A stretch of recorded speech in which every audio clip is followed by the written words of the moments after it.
दोस्तों, क्या आपको पता है कि बिना सीमेंट के ताजमहल कैसे बनाया गया?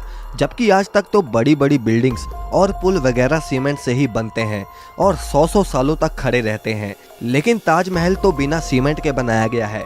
तो फिर कैसे वो करीब 350 सालों से इतनी मजबूती से खड़ा है? फिर चाहे कितना ही बड़ा भूचाल आ जाए, चाहे कोई भी नेचुरल डिजास्टर हो जाए, ताजमहल वहीं का वहीं खड़ा है। आखिर कैसे?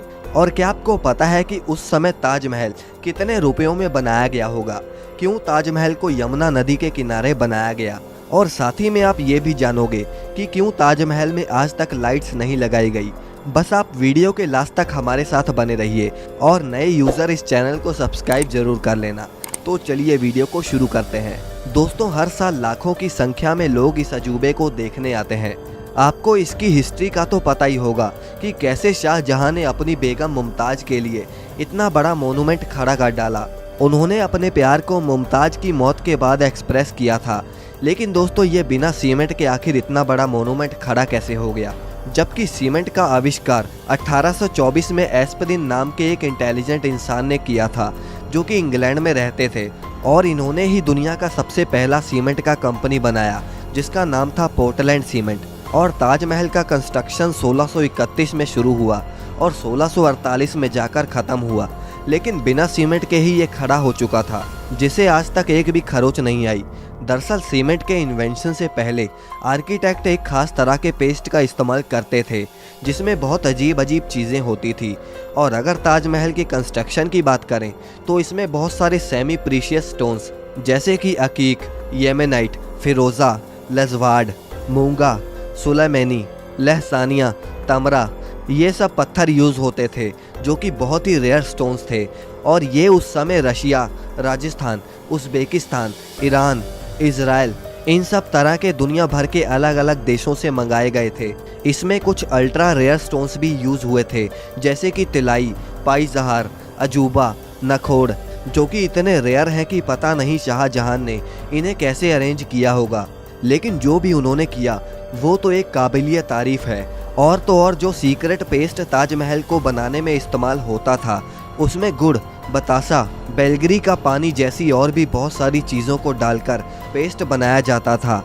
और ये पेस्ट सीमेंट जितना ही स्ट्रॉन्ग होता था।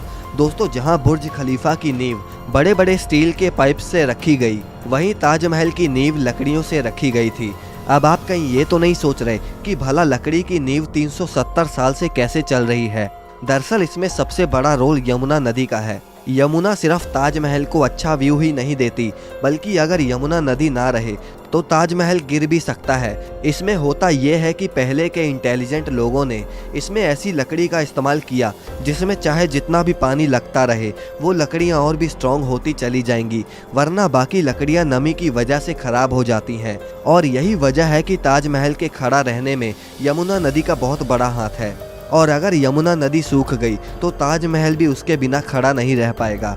अब दोस्तों, आपने देखा होगा कि ताजमहल के आसपास के चारों मीनार एक दूसरे से परपेंडिकुलर खड़े नहीं हैं।